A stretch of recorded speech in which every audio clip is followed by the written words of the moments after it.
अपने बाप के प्रति इतना बड़ा प्रण किया था कि मैं संसार में कभी भी शादी नहीं करूंगा, किसी भी स्त्री का भोग नहीं भोगूंगा। तो देखो उसी समय बेटा लौट करके आया तो शांतनु महाराज को मालूम पड़ा, बेटा तूने मेरे थोड़े से जीवन के सुख के लिए इतना बड़ा प्रण कर लिया। तो देखो वचन दे दिया था, बेटा ये मेरा वचन है कि तुझे इच्छा मृत्यु का वचन दे दिया कि तू चाहेगा तब तेरी मौत होगी, उससे पहले चाहे भगवान स्वयं तेरे सामने आ जाए तुझे मार नहीं पाएंगे। महाराज उसी दिन से नाम पड़ गया था भीष्म, पिता में भीष्म। जब भीष्म प्रतिज्ञा की तब तो विवाह होकर के सत्यवती का महाराज शांतनु के साथ हस्तिनापुर में आई तो 2 पुत्र पैदा हुए, चित्रांगद और विचित्रवीर महाराज। एक दिन भीष्म अपने बाणों की ताकत से काशीराज महाराज की 3 कन्याओं को जीत करके लाए थे, अंबे, अंबा, अंबालिका और द्वैन को ब्याह अपने भैयन के साथ में कर दिया और एक बिटिया रह गई। पाने हाथ जोड़ के भीष्म से गई, ना होए तो रूखी सूखी आदि कोरा खाते रहूंगी, ना होए तो तुम ही ब्याह कर लो हमसे। भीष्म ने की चाहिए मत कही और चाहे कुछ कहियो, जो तो बहुत दिन पहले हमने प्रण लिया है। तो देखो रोने लगी, खूब रोई। भीष्म ने कहा चाहे रो चाहे हंसो हम विवाह नहीं कर पाएंगे। तो बिटिया के 2 घर होते हैं, 2 के आप घर ओके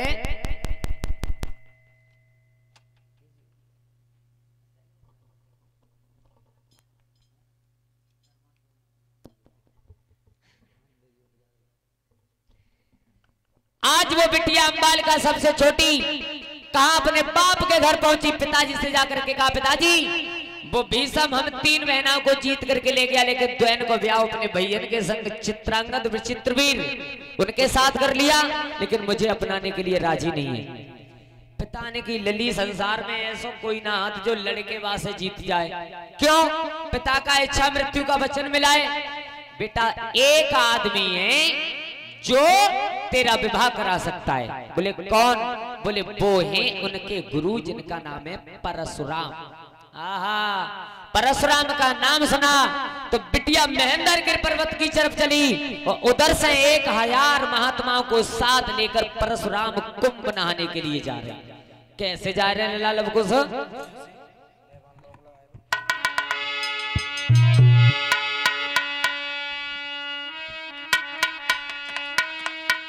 अरे सुनो सबादर ध्यान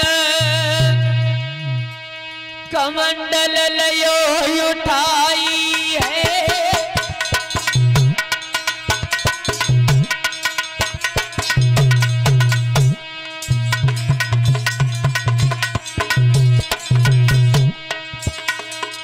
सुनो सबादर ध्यान कमंडल लयो उठाई है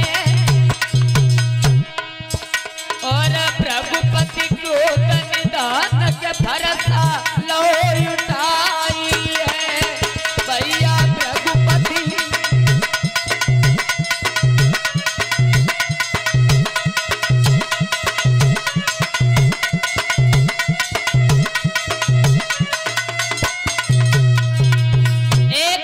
महात्माओं को लेकर के क्रोध निधान परशुराम चले आ रहे और इधर से बिटिया पहुंची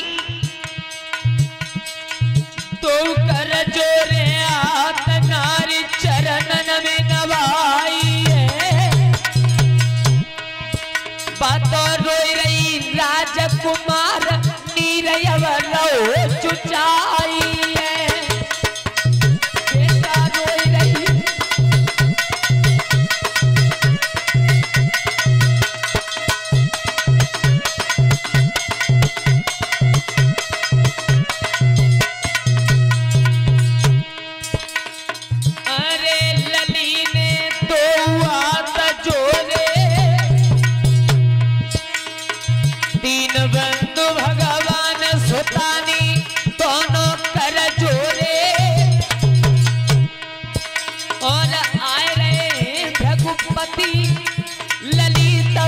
कर रही नियोरे आए रे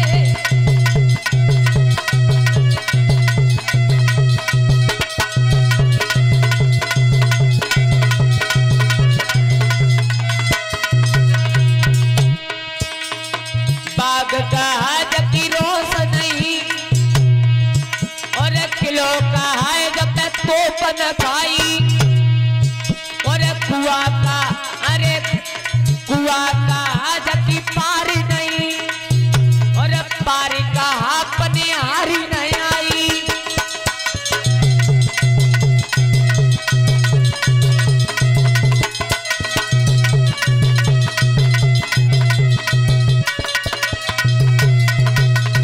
पुआ का जकी पारी नहीं और पारी का अपने हारी नहीं आई।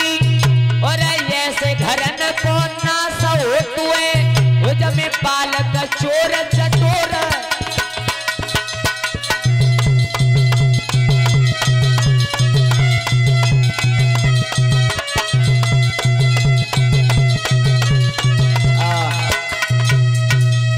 आज वो बिटिया अंबाल का परशुराम कुंभ स्नान के लिए जा रहे थे। महाराज उनके पैरों में जाकर के गिर पड़ी, रोवे सो रोवे। महात्मा ने उठाई, लली उठ के खड़ी हो, कौन है तू? और देखो एक बात बताऊं, यज्ञपति महाराज है ना भाई, मातन में जो दो गुण अलग से होते हैं भगवान के देवे। कौन से? एक रोएवे को और एक गायवे को अलग से होते हैं। भगवान की कृपा अलग से होते हैं ना चौ। और ना तो अजमाई के देखियो कहूं कोई बड़े बूढ़े छीज गए हुए ट्रैक्टर भर के पुआ खाए में जा रही हुए, तब देखियो तो पूरी रास्ता में बात करती जाई, इतकी बितके की, मायके की, ससुराल की, जीजी जी धोबती कितने की आई और कहाँ तिलई, कौन सी दुकान पर तिलई, सरदार जी के जन तिलई, राठी के जन तिलई, दुनिया भर की। और जो देखी के द्वार द्वे खेत दूर रह गए, महाराज नीचे गुलाज करी, भगवान जाने कौन सी दुनिया से रोए वो आवत हुए, भगवान जाने। और घूंघट उठा करके देखना आंसू सबके निकल रहे होंगे, ये गारंटी है। बाबा जी तुम्हारी ताकत ना है जितनी आंसू निकालते, अलग से हो तो रोए को। और एक गायवे को, गायवे को 4 गांव की छोड़ो 4 जिला की इकट्ठी करके बैठा दियो।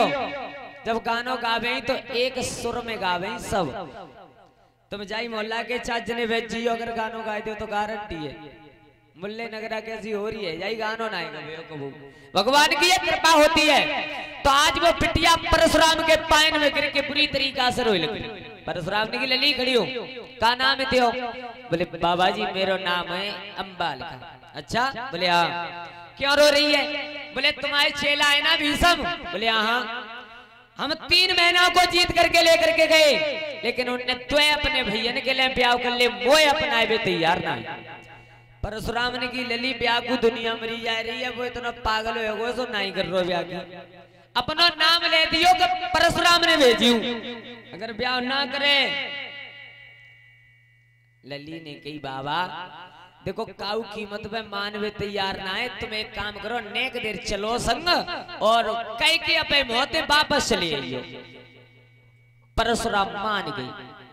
और देखो पहले के जमाने में पहले बड़े बूढ़े, सही सी बतियो परीक्षित महाराज, झूठ मत बोलियो ने को। पहले बड़े बूढ़े हमारे ये बताते हैं कि लला ब्याह शादी की बात बिटिया और बेटा अपने कानन से सुनत ना आए। बाप मेहताई अगर बतलाते तो कि हम अभी लली को ब्याह कर भी जा रहे, सुन तो ना आए।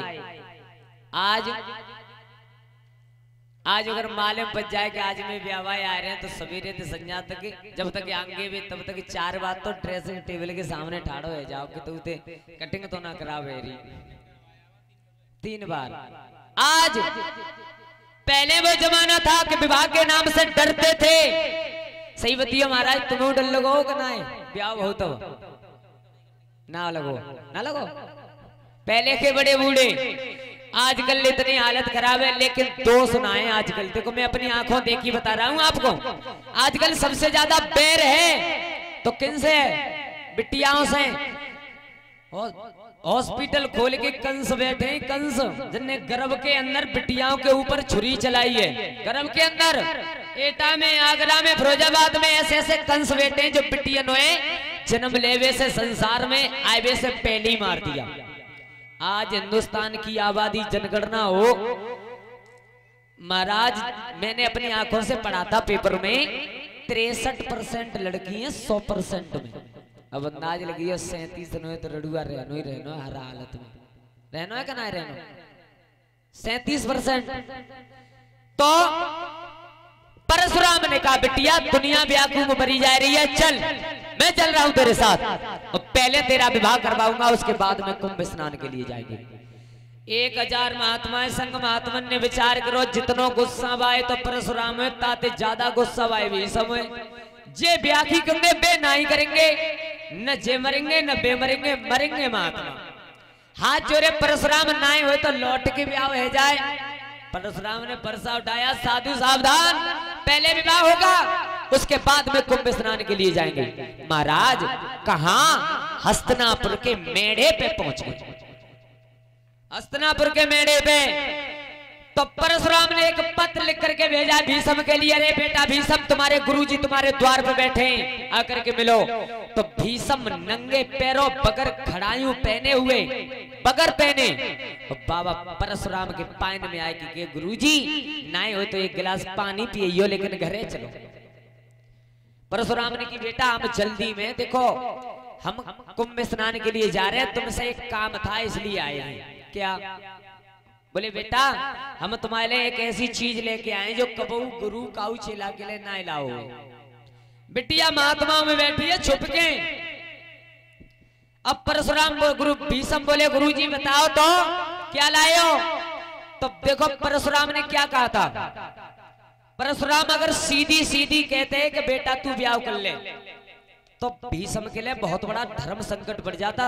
जो कहते तो गुरुजी की बात होते बाप के लिए प्रण किए बैठे, गुरुजी की बात ना डाल सकत। लेकिन परशुराम ने एक बात कही, लला भीष्म तेरे लिए दो ऑप्शन है, एक है चुन, या तो ब्याह कर ले या मुझ से लड़ाई लड़ ले। आहा, भीष्म ने दो हाथ जोड़े, गुरुजी बा गुरु को चेलाऊं परशुराम को कि तुम्हारी बात जरूर मानेंगे, ब्याह तो नहीं करूंगा लेकिन तुमसे लड़वे। महात्मा ने विचार करो, जाको डरो सोई है वो। आहा, आज दोनों गुरु चेलाओं के बीच में युद्ध होने लगा है। लाल कुश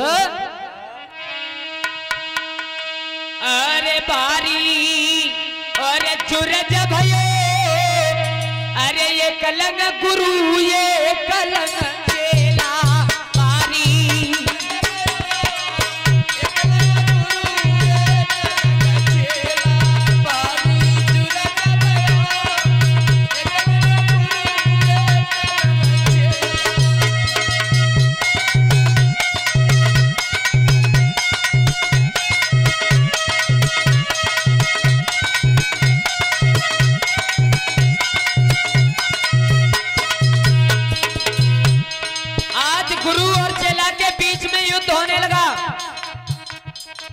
बारी जुरज भयो,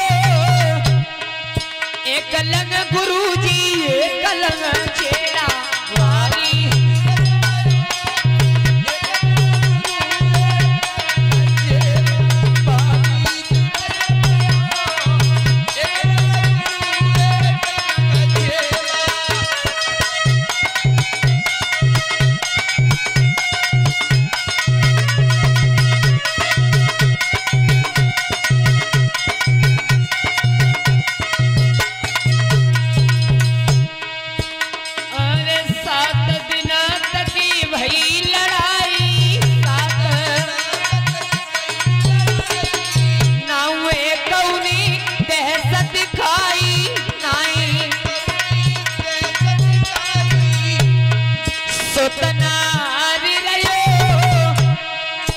कलंग गुरु एक कलंग चेला सुतना।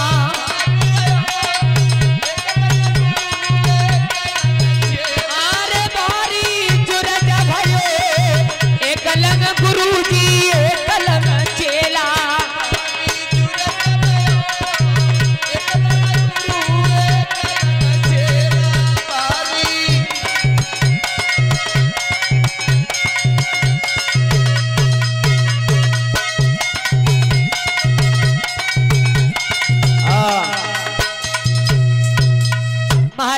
गुरु और चेला के बीच में युद्ध होने लगा।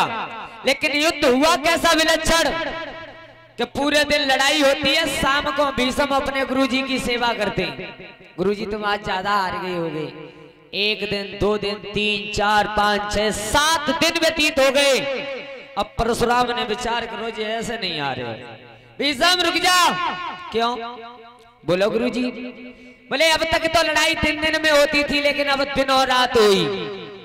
भीषम ने आज जोरे गुरुजी, मैं उस गुरु का चेला हूं जिसने 21 बार इस पृथ्वी को क्षत्रियों से विहीन कर दिया है। गुरुजी दिन रात की को कहते हैं 11 दिनों तक लगातार दिन रात हुई। परशुराम के हाथ पाए फूल के, भगवान मैंने तो दिन रात की गई है। जी इतनी बड़ी बात है, इतनी बड़ी। उसी समय देखो परशुराम के हाथ से फरसा छूट करके जमीन पर गिर गया। सोई समझ गए उसी जगह प्रण किया था एक, आज के बाद किसी भी क्षत्रिय को अपने हाथों से शिक्षा नहीं सिखाऊंगा। तब तक जो बिटिया बैठी वो बिटिया निकल के आई। परशुराम ने की गुरुजी तुम रुक जाओ, भीषम से कही तुम रुक जाओ, न तो तुम जाए मारो है न जे तुम्हें मारे हो। चौंक तुम गुरु अजय चेला है, आज कह दिन है गए लड़त, न तुम जाए मार रहे न जे तुम्हें केवल पागल मोए बनाए रहे हो। उसी समय प्रण किया है, सुनो मारूंगी मैं, लेकिन कब? कितनी सुंदर बात लिखी लबगु सर। देखो उस जगह पर प्रण किया था उस बिटिया ने, भीषम मारा तो जाएगा लेकिन आज नहीं। कब? अरे सुनो सवाधर ध्यान, और लगे महाभारत की झंडी है।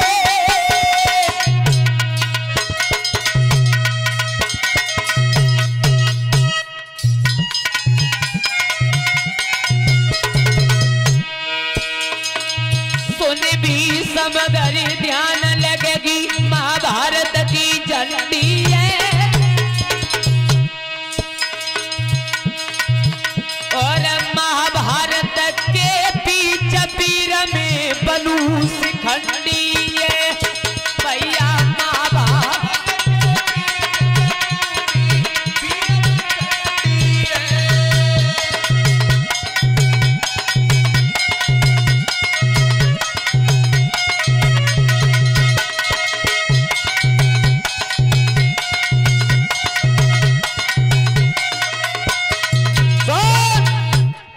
मरेगा तो, लेकिन कब? कुछ दिन बाद महाभारत का युद्ध होगा। उस महाभारत के युद्ध में मैं शिखंडी बन करके आऊंगी। आहा, अरे दुष्ट तू बाई दिन मर जाएगो, अरे ये धर्मी बाई दिन मर जाएगो, और तेरो फूटी घड़ा जो पाप से भरी जाएगो। भैया तेरो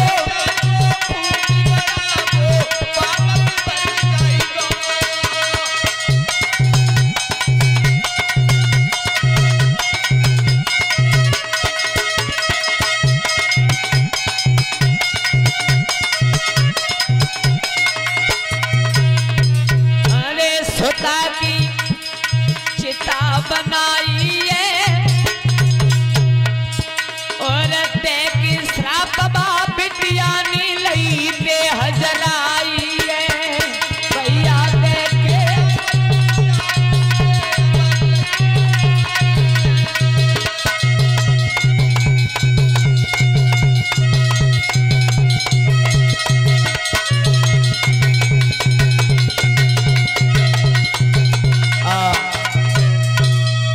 महाराज उसी समय उस बिटिया ने प्रण किया, सुन आज तो मैं शरीर को छोड़ करके जा रही हूं, लेकिन महाभारत के युद्ध में शिखंडी बन करके तेरे सामने आऊंगी। बाद में मेरी आंखों के सामने तू मारा जाएगा।